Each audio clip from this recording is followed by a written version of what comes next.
Good morning दोस्तों, welcome to my new blog. मेरे channel को सब्सक्राइब करें, लाइक करें, शेयर करें।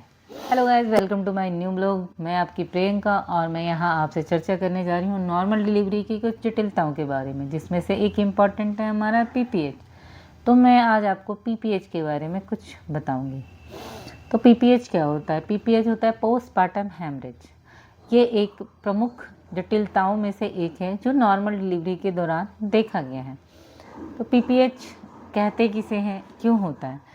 तो अगर प्रसव के बाद 500 ml से ज़्यादा खून निकल गया है, मतलब ब्लड लॉस हो गया है 500 ml से ज़्यादा, तो उसे पीपीएच की श्रेणी में रखा जाता है। अब पीपीएच कितने प्रकार के होते हैं? पीपीएच 2 प्रकार के होते हैं, प्राथमिक पीपीएच और सेकेंडरी पीपीएच। तो प्रसव के बाद 24 घंटे के अंदर अगर पीपीएच हुआ है तो उसे प्राथमिक पीपीएच कहते हैं, और सेकेंडरी पीपीएच अगर प्रसव के 48 घंटे के बाद और 42 दिनों से पहले, मतलब 6 सप्ताह के अंदर जो पीपीएच हुआ है उसे सेकेंडरी पीपीएच कहते हैं। अब हम समझेंगे प्राथमिक पीपीएच या सेकेंडरी पीपीएच होता क्यों है, इसके कारण क्या है और कैसे पहचानेंगे कि ये पीपीएच हो रखा है। तो इसके कारण है गर्भाशय संकुचित नहीं होना। गर्भाशय जो है वो हार्ड नहीं होना, वो कड़ा नहीं होएगा।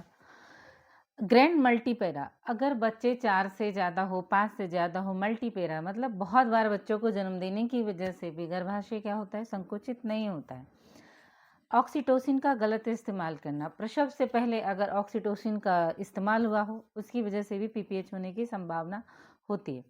प्रलोंग लेबर, अगर लंबा प्रसव हुआ हो, लंबा प्रसव आपके जैसे मल्टी में 24 घंटे से ज़्यादा, प्राइमरी में 24 घंटे से ज़्यादा, मल्टी में 12 घंटे से ज़्यादा, अगर लंबा प्रसव हुआ हो, अगर डायलिटेशन होने के बावजूद भी प्रसव ना हुआ हो, तो उस केस में क्या होता है, पीपीएच होने की संभावनाएं अधिक रहती हैं। और अगर एपीएच, एंटीपार्टम हेमरेज, अगर उस पेशेंट को एपीएच की हिस्ट्री रही हो तो भी पीपीएच की संभावनाएं अधिक रहती है। तीव्र प्रसव, अगर प्रसव कॉन्ट्रैक्शन बहुत ज़्यादा आ रहा है तो भी पीपीएच होने की संभावनाएं रहती है। और अगर मतलब ट्विंस बेबी हो, अगर एक से ज़्यादा बच्चे हो तो भी पीपीएच होने की संभावनाएं होती हैं। गर्भाशय के अंदर अगर कुछ हमारा प्लेसेंटा का कुछ पार्ट, कुछ हिस्सा छूट जाता है, उसकी वजह से भी पीपीएच कॉज होता है। या फिर टीयर, या फिर डिलीवरी के दौरान टीयर हो, चोट लगा हो, ट्रोमा हो, उसकी वजह से भी पीपीएच होता है। तो हमारा अब जो रीज़न पे जाएंगे कि 4T होता है, T for tear, T for trauma, T for tonic, T for thrombosis.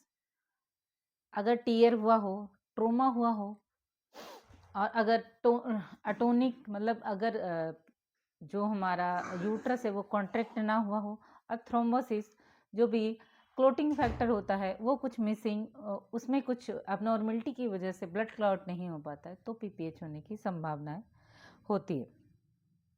या फिर फंडस प्रेशर, जो अननेसेसरी के फंडस प्रेशर होते हैं उसकी वजह से भी पीपीएच होने की संभावना रहती है। और बच्चे का वज़न अगर ज़्यादा हो, बच्चे का वज़न ज़्यादा हो, नॉर्मली बच्चे का वज़न जो होता है 2.5 केजी से 3.5 केजी के बीच में होता है, पर कभी कभी देखा गया है ज़्यादा वज़न का बच्चा हो वो भी पीपीएच कॉज करता है। सेकेंडरी पीपीएच जो हमारे 48 घंटे के बाद स्टार्ट होता है और 6 सप्ताह के अंदर तक अगर सेकेंडरी पीपीएच होता है। अब उसके रीज़न सोचिए क्या हो सकता है, उसके रीज़न हो सकता है इन्फेक्शन, अच्छे से पेरिनियल एरिया का केयर नहीं करना, हाइजीन मेंटेन नहीं करना, जो सैनिटरी पैड यूज करते हैं वो गंदा यूज करना, अच्छे से क्लीनेंस के बारे में पेशेंट को नहीं पता होना, तो उसकी वजह से क्या होता है, सेकेंडरी पीपीएच कॉज होता है। या फिर जो हमारा प्लेसेंटा है उसका कुछ पार्ट मिसिंग होता है, वो कुछ अंदर में रह जाता है वो पार्ट, तो भी क्या होता है, सेकेंडरी पीपीएच कॉज करता है। पता लगा सकते हैं कि पेशेंट को पीपीएच किस टाइप का पीपीएच है और एमरजेंसी की कितनी आवश्यकता है।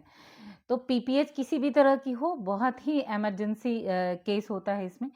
इसमें सबसे पहले ये होता है कि हम जितने लोगों को अगर अगर पीपीएच हमारा हॉस्पिटल के अंदर हो रखा है, तो जो भी स्टाफ है हेल्प के लिए, 1-2 स्टाफ, उनको आप कॉल फॉर हेल्प कर सकते हैं, उनको बुला सकते हैं हेल्प के लिए।